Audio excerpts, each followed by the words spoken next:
আজি আপোনালোকৰ লগত মই আকৌ অন্য এটা খবৰ শ্বেয়াৰ কৰিম বিশেষকৈ আজিৰ খবৰটো হৈছে টিউটৰ ছাৰ বাইদেউসকলৰ বিষয়ে আপোনালোকৰ লগত মই দুই এষাৰ শ্বেয়াৰ কৰিম আপোনালোকে স্কিপ নকৰি শেষলৈ ভিডিঅ'টো চাই থাকিব আৰু এতিয়ালৈকে যদি আমাৰ চেনেলটো ছাবস্ক্ৰাইব কৰা নাই কাইণ্ডলি ছাবস্ক্ৰাইব কৰি দিব নিশ্চয় আপোনালোকে স্কিমত ফৰটেক কৰিছে আমাৰ টিউটৰ ছাৰ বাইদেউসকলে বিভিন্ন সময়ত বিভিন্ন ধৰণৰ সেইদৰে কাৰ্যসূচী লৈছিলে আৰু যিহেতু আমাৰ টিউটৰ ছাৰ বাইদেউসকলৰ উদ্ধাৰ হকে কাৰণ লৈছিলো বুলি সেইবাবেই কৈছো যে আজি 5 বছৰ উখলিবলৈ কেৱল হয়তো আপোনাৰ এদিন বা দুদিন আছে আৰু সেই সময়খিনিলৈকে অসম চৰকাৰে তীৰ্থ ছাৰ বাইদেউসকলৰ বাবে কোনো এটা গুৰুত্বপূৰ্ণ পদক্ষেপ গ্ৰহণ নকৰিলে আৰু আমাৰ কেন্দ্ৰীয় কমিটিৰ নেতৃত্ববৃন্দৰ বিভিন্ন ধৰণত বিভিন্ন সময়ত বিভিন্ন ধৰণে তেখেতসকলে প্ৰচেছ চলাইছিলে কিন্তু সেইখিনি হয়তো সফল হ'ব নোৱাৰিলে হয়তো আমাৰ কেন্দ্ৰীয় কমিটিৰ নেতৃত্ববৃন্দেও তেখেতসকলৰ সেই 5 বছৰ যিখিনি তেখেতসকলে কেন্দ্ৰীয় কমিটিৰ বিষয়ববীয়া হিচাপে আছিলে আৰু তেখেতসকলে বৰ্তমানেও আছে আৰু তেখেতসকলে যি ধৰণৰ কাৰ্যসূচী হাতত লৈছিলে হয়তো তেখেতসকলক আমাৰ টিউটৰ ছাৰ বাইদেউসকলে হয়তো ক'বাত নহয় ক'বাত তেখেতসকলৰ ভুল থাকিলেও তেখেতসকলক অশেষ ধন্যবাদ জ্ঞাপন কৰিবই লাগিব তেখেতসকলে অহৰণ প্ৰচেষ্টা কৰিছিলে যে টিউটৰ ছাৰ বাইদেউসকলক কিদৰে কেনেকৈ সেই 5 বছৰৰ ভিতৰত উদ্ধাৰ কৰিব পাৰে কিন্তু সেই 5 বছৰত আমাৰ কেন্দ্ৰীয় কমিটিয়ে যি ধৰণৰ কাৰ্যসূচীয়ে নলওক বা আমাৰ শিক্ষামন্ত্ৰী গৰাকীয়ে প্ৰতিশ্ৰুতিৰ ওপৰত প্ৰতিশ্ৰুতি প্ৰদান কৰি কেৱল মিছাৰ পৰিণত হল আৰু মাননীয় মুখ্যমন্ত্ৰী আমাৰ সেই কেন্দ্ৰীয় কমিটিৰ নেতৃত্ববৃন্দক আজিলৈকে তেখেতসকলে কোনো এটা লগ কৰাৰ এটা সুবিধা নিদিলে বা চান্স নিদিলে আৰু সেয়ে কেন্দ্ৰীয় কমিটিৰ বিষয়ববীয়াসকলে হতাশাত ভুগিবলগীয়া হৈছে আৰু তেখেতসকলে হতাশাত ভুগিলে নিশ্চয়কৈ নহব তেখেতসকলে দুগুণ উৎসাহেৰে কাম কৰি যাব লাগিব আৰু সেইবাবে সাধাৰণ টিউটৰ ছাৰ বাইদেউসকলেও বৰ্তমান আমাৰ কেন্দ্ৰীয় কমিটিৰ কি সিদ্ধান্ত লৈছে সেইখিনি জানিবলৈ তেখেতসকলে উৎসাহ তেখেতসকলৰ যিখিনি আছে সেইখিনি তেখেতসকলে ছচিয়েল মিডিয়াৰ যোগেদি প্ৰকাশ কৰিছে কিন্তু কেন্দ্ৰীয় কমিটিয়ে হয়তো নিমাত হৈ আছে তেখেতসকলৰ হয়তো কোনো প্ৰশ্ন নাই বা তেখেতসকলৰ যিখিনি দল বা তেখেতসকলৰ যিখিনি নেতৃত্ব সেইখিনি তেখেতসকলে বজাই ৰাখিবনে বা তেখেতসকলে সেই পদবীৰ পৰা তেখেতৰ প্ৰত্যাগ কৰিবনে সেইখিনি কথাও হয়তো সাধাৰণ টিউটৰ ছাৰ বাইদেউসকলে বৰ্তমানলৈকে গম পোৱা নাই যিহেতু আমাৰ সেই টিউটৰ ছাৰ বাইদেউসকলে এটা খুব উজাৰি তেখেতসকলক কৈছে যেটো 25 নৱেম্বৰ তাৰিখে শীতকালীন অধিৱেশন আৰম্ভ হৈছিলে আৰু সেই শীতকালীন অধিৱেশনত তেখেতসকলে ডিৰেক্টৰৰ লগত আলোচনাত মিলিত হৈছিলে কিন্তু এই আলোচনাত বৰ্তমান তেখেতসকলে এক সপ্তাহ সময় বান্ধি দিছিলে ডিৰেক্টৰসকলক আৰু তেখেতসকলৰ পৰা এতিয়ালৈকে কিমান কি পাইছেগে সেইখিনি খবৰো হয়তো আমাৰ কেন্দ্ৰীয় কমিটিয়ে জানিবলৈ দিয়া হোৱা নাই বা তেখেতসকলে এইখিনি খবৰ লৈছে নে নাই আমাৰ কেন্দ্ৰীয় কমিটিৰ ফালৰ পৰা এইখিনিও তেখেতসকলে জানিব পৰা নাই আৰু সেইবাবে তেখেতসকলে কেন্দ্ৰীয় কমিটিক বিশেষকৈ কিছু কথা দোষাৰোপ কৰিছে যে আমাৰ কেন্দ্ৰীয় কমিটিয়ে ক'বাত টিউটৰ ছাৰ বাইদেউসকলক অংশগ্ৰহণ কৰিবলৈ তেখেতসকলে আন্দোলন কাৰ্যসূচীত অংশগ্ৰহণ কৰে পাছৰ পৰ্যায়ত যিখিনি ৰিজাল্ট আহিব লাগে যিখিনি সময়সীমা বান্ধি দিয়ে তাৰ পাছৰ খবৰখিনি তেখেতসকলে গম নোপোৱাকৈ হয়তো কেন্দ্ৰীয় কমিটিয়ে ৰাখি দিয়ে বা তেখেতসকলে সেইখিনি খবৰ নলয় আৰু সেই অভিযোগ হৈ আমাৰ সাধাৰণ টিউটৰ ছাৰ বাইদেউসকলে ছচিয়েল মিডিয়া বা তেখেতসকলৰ গ্ৰুপ বিলাকত উত্তাল হৈ আছে আৰু সেইখিনি উত্তৰ নিশ্চয়কৈ আমাৰ কেন্দ্ৰীয় কমিটিয়ে দিব লাগে আৰু নতুনকৈ এটা কমিটি গঠন কৰিবলৈ গৈ আছে সেয়াও হয়তো আমাৰ কেন্দ্ৰীয় কমিটিয়ে অৱগত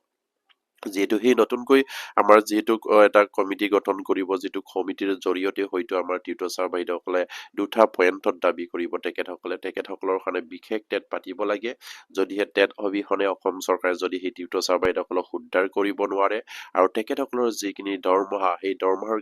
গাঁথনিটো চেঞ্জ কৰি চেলাৰীলৈ কনভাৰ্ট কৰিব লাগে আৰু সেই দৰমহাটো বৃদ্ধি কৰিব লাগে সেই দুটা পইণ্টত তেখেতসকলে কাম কৰি যাব আৰু ভৱিষ্যতেও সেই দুটা পইণ্টেই তেখেতসকলৰ হয়তো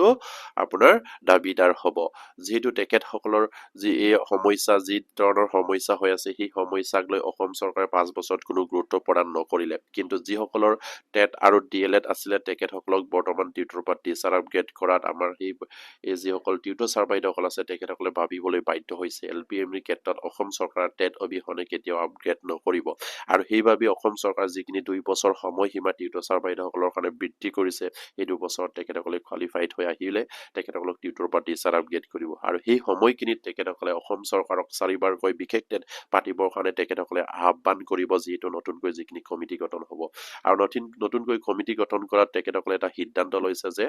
যিসকল ছাৰ বাইদেউসকলৰ 10 বছৰ আছে তেখেতসকলক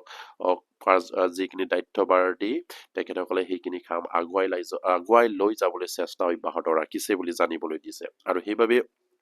প্ৰতিজন কেন্দ্ৰীয় কমিটিৰ বিষয়ববীয়াও নতুনকৈ গঠন হ'বলগীয়া যিখিনি সমিতি আছে তাৰ লগত যোগাযোগ কৰি বা তেখেতসকলেও যোগাযোগ কৰি তেখেতসকলৰ যিখিনি সমস্যাখিনি কৰা আছে এইখিনি মীমাংসা কৰি কেন্দ্ৰীয় কমিটিৰ বিষয়ববীয়া কিছু সাল সলনি কৰি এই নতুন চামৰ নতুন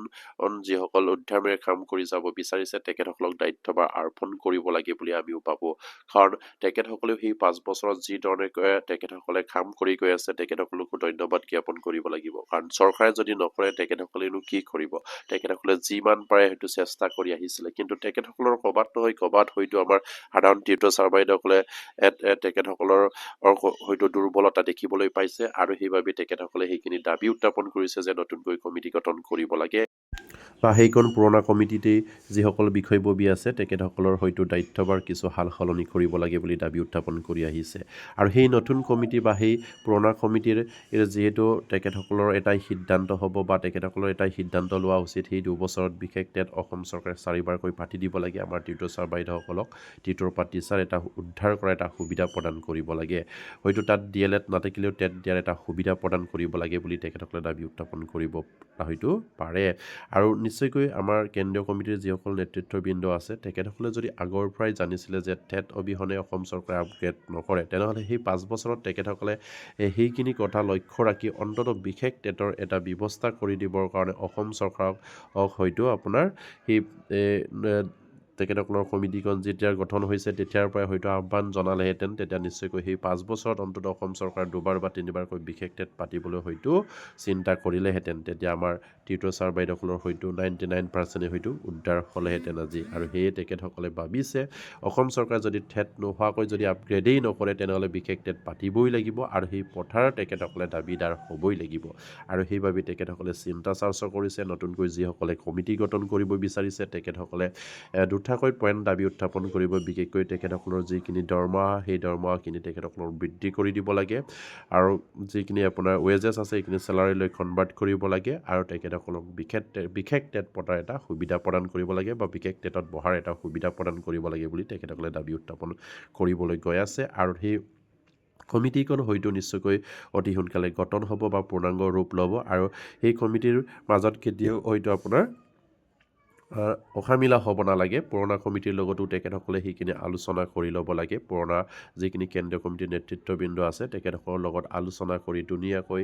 আকৌ নতুনকৈ এটা কমিটি গঠন কৰি যিসকলে নতুন বছৰৰ নতুন উদ্যমেৰে কাম কৰিবলৈ আগুৱাই যাব বিচাৰিছে তেখেতসকলক সেইখিনি সুবিধা প্ৰদান কৰিব লাগে আৰু তেখেতসকলে দুগুণ উৎসাহেৰে যাতে নেকি কামখিনি নিয়ৰাকৈ কৰি যাব পাৰে আৰু বৰ্তমান সময়ত যিমান যি হ'লেও সেই যিখিনি ডিচেম্বৰ মাহ গ'লেই জানুৱাৰী মাহত আমাৰ এটাই চেষ্টা অব্যাহত ৰাখিব লাগে যে যিহেতু অসম চৰকাৰৰ আকৌ জানুৱাৰী হয়তো ফেব্ৰুৱাৰীৰ এই মাহৰ হয়তো ফাৰ্ষ্ট উইকৰ পৰা হয়তো তেখেতসকলৰ আপোনাৰ যিখিনি এটা অধিৱেশন সেই অধিৱেশন এটা হয়তো আৰম্ভ হ'ব পাৰে সেই অধিৱেশনটোত আমি যাতে নেকি আমাৰ টিউটৰ ছাৰ বাইদেউসকলৰ বিষয়ে আকৌ আলোচনা হয় বা আমাৰ হয় অন্ততঃ কিবা এটা পজিটিভ পইণ্ট আকৌ ঠাত অসম চৰকাৰ যদি ধৰে সেইখিনি কথা লৈ তেখেতসকলে চিন্তা কৰি সেই জানুৱাৰী মাহত আমি য'ত যেনেকৈ পাৰোঁ মাননীয় মুখ্যমন্ত্ৰীক লগ কৰা এটা প্ৰচেছ কৰিব লাগে যিহেতু শিক্ষামন্ত্ৰীক লগ কৰিতো লাভেই নাই তেখেতসকলে নিজেই স্বীকাৰ কৰিছে মই সেইখিনিয়ে পাৰিছোঁ মই তাৰ ওপৰত নোৱাৰোঁ তেখেতে কৈছে নেক্সট চৰকাৰ যদি আহে তেতিয়াৰ কথাটো বেলেগ হ'ব তেতিয়া হয়তো সেইবিলাক সমস্যা সমাধানৰ হয়তো অসম চৰকাৰে সিদ্ধান্ত ল'ব পাৰে কিন্তু চালে বাৰে কোবোৱা আমাৰ শিক্ষামন্ত্ৰীৰ মুখৰ বাক্য আৰু শুনিবলৈ মন নাই আৰু সেইবাবে আমাৰ মাননীয় মুখ্যমন্ত্ৰীক লগ কৰি অন্ততঃ আমাৰ সমস্যাখিনি তেখেতক লগত অৱগত কৰাব লাগে আৰু তেখেতে হয়তো কৰোঁ বুলি ভাবে নিশ্চয়কৈ এদিন দুদিনতে হয়তো তেখেতসকলে পাৰিব আৰু সেইবাবে তেখেতসকলক জানুৱাৰী মাহত ক'ত কেনেকৈ আমাৰ টিউটৰ ছাৰ বাইদেউসকলে লগ কৰিব পাৰে সেইখিনি চেষ্টা অব্যাহত ৰাখিব লাগে কোনোবা এটা অঞ্চললৈ আহিলে তাৰ টিউটৰ ছাৰ বাইদেউসকলে লগ কৰা এটা সুযোগ বিচাৰিব লাগে কোনোবা এটা ডিষ্ট্ৰিক্টলৈ আহিলেও তাতো এটা সুযোগ বিচাৰিব লাগে সুযোগ বিচাৰি তেখেতসকলক অভিনয় নিবেদন কৰি যাতে নেকি আমাৰ সমস্যাটো কিঞ্চিত পৰিমাণ হ'লেও আগুৱাই লৈ যোৱাত বা আমাৰ অন্ততঃ সেই যিখিনি মজুৰি সেই মজুৰিখিনি দৰমহালৈ কনভাৰ্ট কৰি অন্ততঃ আমাৰ চলিব পৰাকৈ এটা দৰমহা প্ৰদান কৰিবৰ কাৰণে তেখেতসকলক দাবী উত্থাপন কৰিব লাগে বুলি মই ভাবোঁ আৰু নেক্সট চৰকাৰ যিটো আহিব নেক্সট চৰকাৰ অহাৰ লগে লগে আমাৰ এঠাই দাবী হ'ব আমাক বিশেষ টেট পাতি দিব লাগে আৰু আমাৰ চেলাৰীত আমাৰ যিখিনি দৰমহা ৱেজেছত আছে সেইখিনি চেলাৰীত লৈ কনভাৰ্ট কৰি আমাৰ দৰমহাখিনি বৃদ্ধি কৰিব লাগে সেই দুটা পইণ্টে আমাৰ হয়তো নতুন কমিটিৰ দাবীদাৰ হ'ব লাগে বহুতো হয়তো দাবী উত্থাপন কৰিলেও অসম চৰকাৰে বা কোনো এখন চৰকাৰে কৰিবলৈ মন নকৰে হয়তো এটাই কৰিব লাগে যে যদিহে আমাক সঁচাকৈ টেট আপোনালোকে দিয়াব বিচাৰিছে বা টেট লাগেই তেনেহ'লে আমাক বিশেষ টেট পাতি দি আমাক সেইখিনি পঢ়াৰ সুযোগ প্ৰদান কৰক আৰু বিশেষ টেটৰ পৰা আমাক টিউটৰ পৰা টিচাৰ আপগ্ৰেড কৰা এটা সুবিধা প্ৰদান কৰিব লাগে বুলি দাবী উত্থাপন কৰিব লাগে আৰু সেয়েহে নতুনকৈ যিসকলে কমিটি গঠন কৰিম বুলি আগুৱাই আহিছে তেখেতসকলকো স্বাগতম জনাইছোঁ আৰু যিসকল কেন্দ্ৰীয় কমিটিৰ বৰ্তমানলৈকে তেখেতসকলে কাৰ্যভাৰ চলাই আছে তেখেতসকলকো ধন্যবাদ জ্ঞাপন কৰিছোঁ তেখেতসকলৰ প্ৰচেষ্টাত সেই 5 বছৰ যি ধৰণৰ কাৰ্যসূচী তেখেতসকলে লৈছে তেখেতসকলৰ নেতৃত্বৰ যিখিনি সবল নেতৃত্বত যি ধৰণৰ কাৰ্যসূচী হাতত ল'লে তেখেতসকলকো অশেষ ধন্যবাদ জ্ঞাপন কৰিছোঁ কাৰণ অসম চৰকাৰক যিমান যি কৰিলেও যদি ইমানখিনি কৰাৰ পাছত যদি গাল নলৰে তেনেহ'লেনো আমাৰ কেন্দ্ৰীয় কমিটিৰ বিষয়ববীয়াই কি কৰিব আৰু সেইবাবেই পুৰণা কমিটি আৰু নতুন কমিটিত গঠন নোহোৱাৰ আগতে এটা গুৰুত্বপূৰ্ণভাৱে এটা আলোচনাত বহক আৰু আলোচনাত মিলিত হৈ আপোনালোকে নিজৰ কামবিলাক কেনেকৈ কৰিব পাৰে নিয়ৰীয়াকৈ সেইখিনি চেষ্টা অব্যাহত ৰাখক আৰু নতুন কমিটি গঠন কৰিলেও ঠিক তেনেকৈ আলোচনাৰ মাধ্যমেৰে গঠন কৰক বুলি মই ভাবোঁ আৰু প্ৰতিগৰাকী তীৰ্থগুৰুৱে যাতে নেকি এইখিনি খবৰ পাই আপোনালোকে শ্বেয়াৰ কৰি দিব আৰু এতিয়ালৈকে যদি আমাৰ চেনেলটো ছাবস্ক্ৰাইব কৰে কেলৈ ছাবস্ক্ৰাইব কৰিব বুলি আশা ৰাখিলোঁ নমস্কাৰ জয় আইকন